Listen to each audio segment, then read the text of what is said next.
রাম নারায়ণ রাম। আমি সর্বপ্রথম ঠাকুর শ্রী শ্রী বালক ব্রহ্মচারী মহারাজের চরণে জানাই শতকোটি প্রণাম এবং আপনাদের সকলকে জানাই বৈদিক অভিনন্দন। রাম নারায়ণ রাম। এই বলে আমি আজকে তত্ত্ব আলোচনা শুরু করছি। স্রষ্টাকে জানতে হলে প্রকৃতিকে বারবার করে বিশ্লেষণ করতে হবে। আমাদের জীবনযাত্রার পথে স্বাভাবিকভাবে যে মায়া বা আকর্ষণ রয়েছে সেটা প্রকৃতিদত্ত, চলছে সর্বত্র। পৃথিবী ও সূর্য মায়ার বাঁধনে আবদ্ধ রয়েছে, বাতাস জল মায়ার বাঁধনেই আবদ্ধ, সমস্ত গ্রহ উপগ্রহই মায়ার বাঁধনে বাঁধা। মাটি, জল, খাদ্য, মা বাবা, স্ত্রী, পুত্র, কন্যা সবাই স্বাভাবিকভাবে মায়ার আকর্ষণেই আবদ্ধ।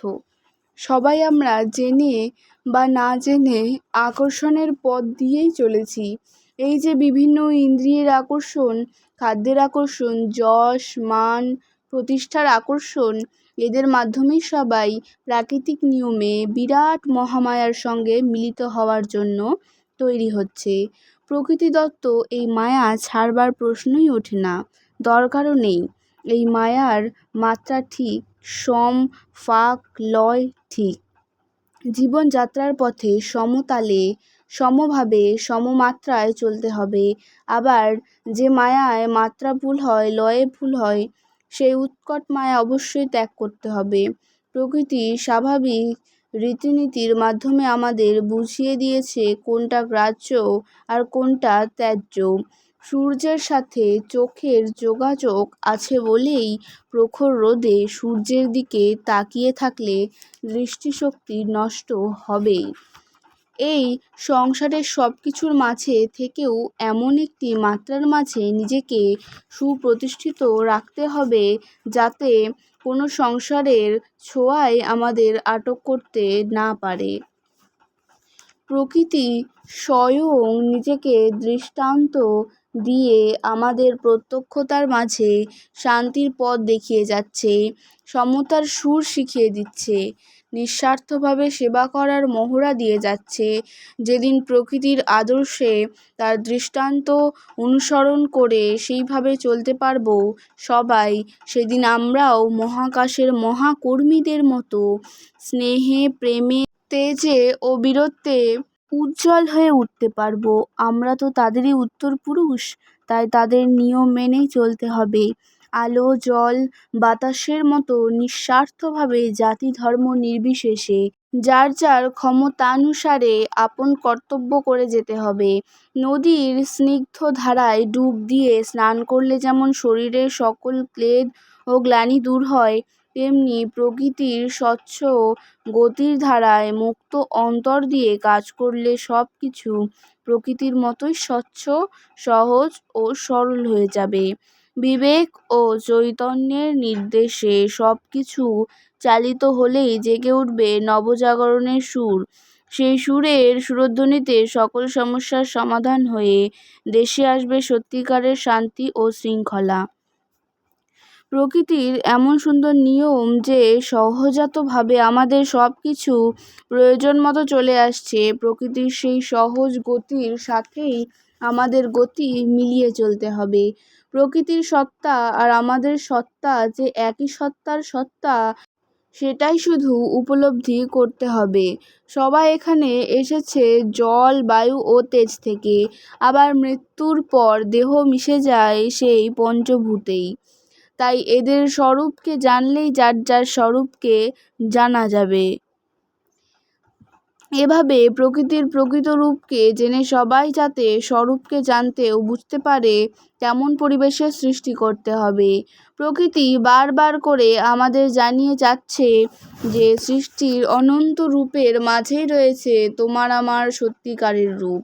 সৃষ্টির অগণিত রূপের ভেতর দিয়ে বিভিন্ন ধারায় আমার শক্তি প্রবাহিত হচ্ছে, এটা বুঝিয়ে দেওয়ার জন্যই এই সৃষ্টি বৈচিত্র্য। আমাদের কাজ হচ্ছে তাই প্রকৃতির সাথে হাত মিলিয়ে চলা। প্রকৃতিকে জানার জন্যই এই জীবজগতের সৃষ্টি, আর তার জন্য যা কিছু প্রয়োজন সব প্রাকৃতিক নিয়মেই আমাদের মাঝে সুপ্রতিষ্ঠিত। এই যে প্রতি মুহূর্তে শ্বাস প্রশ্বাস টানছি আর ছাড়ছি, সবাই এর ভেতর দিয়েই প্রকৃতি আমাদের জানিয়ে দিচ্ছে যে আমাদের সবার মাঝেই বয়ে যাচ্ছে মহাকাশের মহাসুরের ঢেউ। পরিদৃশ্যমান এই জগৎ সেই স্বচ্ছ সুরেরই ধারা। তাই এই ধারাকে ধরে ধরেই চলতে হবে জানার পথে। স্রষ্টাকে জানতে হলে প্রকৃতিকেই বারবার করে বিশ্লেষণ করতে হবে।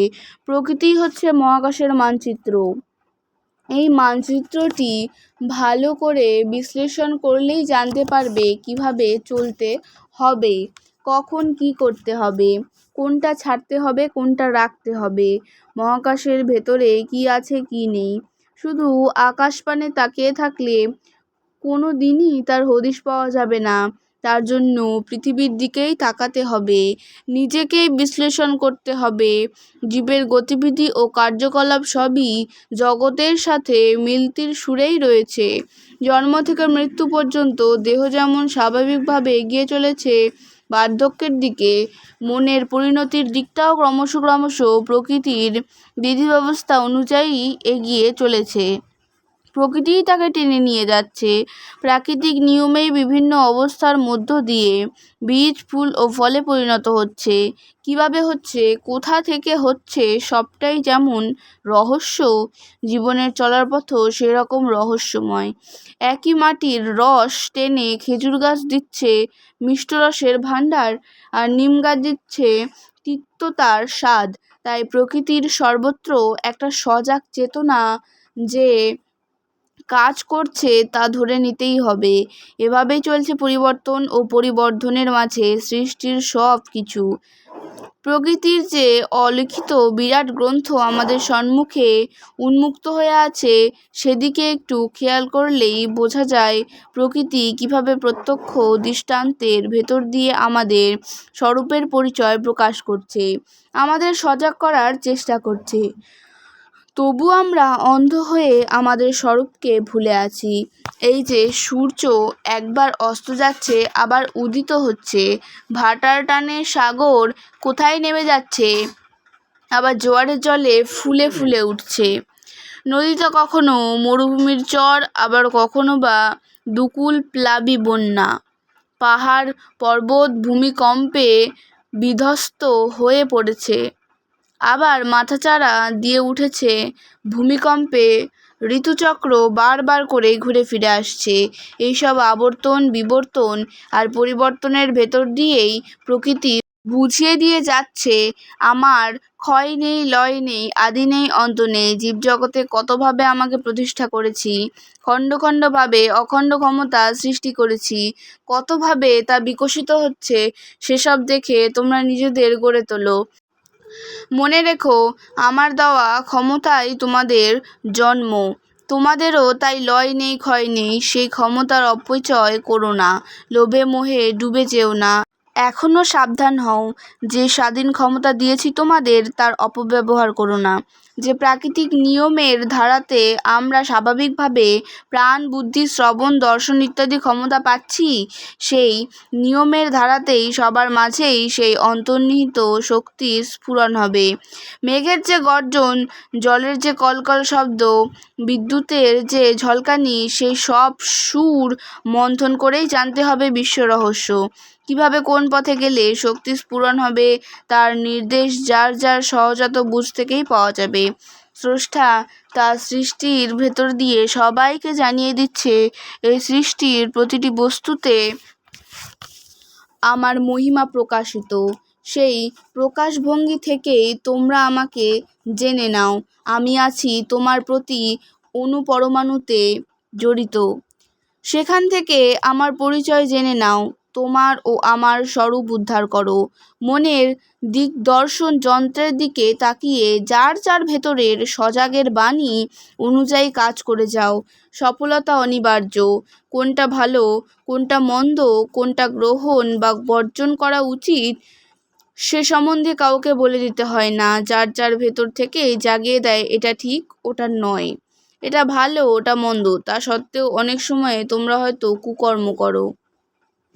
ভেতর থেকে প্রকৃতি কিন্তু ঠিকই জানিয়ে দেয় এটা ত্রুটি করলে। প্রত্যেকের মনের মধ্যে একটা যন্ত্র তাকে ঠিক দিক দেখিয়ে দিচ্ছে, চলার পথটা দেখিয়ে দিচ্ছে, জানিয়ে দিচ্ছে এটাই সত্যের পথ, কল্যাণের পথ, এ পথেই চলো। সৃষ্টির নিয়মে প্রকৃতি আবার সতর্কও করে দিচ্ছে, এটা ঠিক নয়, ওটা উচিত নয়, এটা উচিত। সেই সতর্কতার কাঁটার দিকে নজর স্থির রেখে পথ চললে দিগ্ভ্রম কখনোই হবে না। সাংসারিক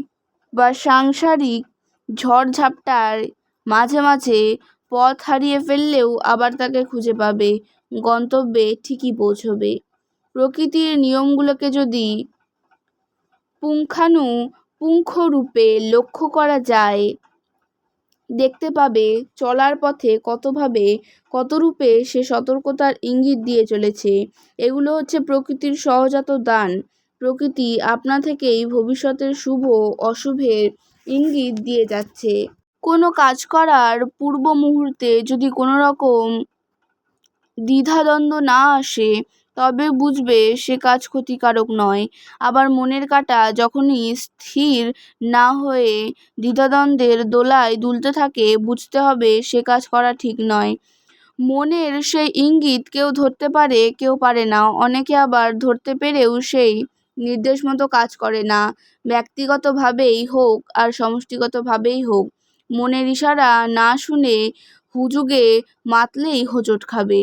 মনের ডাকে সাড়া না দিয়ে বাইরের ডাকে সাড়া দেওয়া হচ্ছে বলেই আজকের সমাজে এত অশান্তি, এত অবিচার, অনাচার আর অরাজকতা। যা নেই কখনো তা খুঁজে পাওয়া যাবে না, যা আছে তাকে অস্বীকারও করা যাবে না। আমি যেখানে আছি, সত্য ও নিত্য বস্তুও সেই একই জায়গায় আছে। যা ধ্রুব, যা সত্য, তা প্রকৃতির নিয়মে ধ্বনিত হয়ে উঠবেই। তাই দেবতার খোঁজে কল্পনা রাজ্যের স্বর্গের পেছনে ছুটতে হবে না। প্রকৃতির নিয়ম অনুযায়ী কাজ করে যাও, ধরাই স্বর্গ হয়ে উঠবে।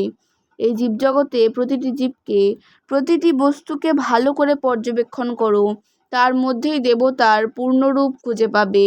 প্রকৃতির সহজাত গুণগুলো সবার মধ্যেই রয়েছে বীজাকারে। সেই গুণগুলোকে স্বচ্ছভাবে যে নিজের মধ্যে ফুটিয়ে তুলতে পেরেছে, সেই তো দেবতা। যার ভেতর দিয়ে বিরাটের সুর প্রকাশিত, বিরাটের রূপ প্রস্ফুটিত, সর্বগুণে যে গুণান্বিত, সেই গুণময় হচ্ছে দেবতা। প্রকৃতির প্রতিটি জীবে, প্রতিটি বস্তুতে, প্রতিটি স্থানে, প্রতিটি বিষয়ের মধ্যে সে প্রকাশিত। তার যে কোনো একটি ধারা ধরে ধারাবাহিক বিশ্লেষণ করতে করতে এগিয়ে যাও, দেখবে কত রহস্য তার মধ্যে। সেই রহস্য যতই ভেদ করতে পারবে, ততই মনের প্রসারতা বেড়ে যাবে। বস্তুর পর বস্তু বিশ্লেষণের মাধ্যমে কত নতুন তথ্য আবিষ্কৃত হবে। তোমাদের যা কিছু চাওয়া সবই এর মধ্যে খুঁজে পাবে। জীবের চলার পথ তখন সহজ হবে, জীবন উন্নত হবে। অনেক বাস্তব সমস্যা সমাধানের সাথে সাথে জাতীয় জীবন, সমাজ ও স্বদেশ সমৃদ্ধ হয়ে উঠবে। প্রকৃতির সেই প্রকৃত সুরের সাথে সবাই যাতে যোগাযোগ রাখতে পারে, তার জন্যই রোগ, শোক, দুঃখ, যাতনার সৃষ্টি। ঘাত প্রতিঘাতের ভেতর দিয়েই যন্ত্রবাজে সুর বেরিয়ে আসে।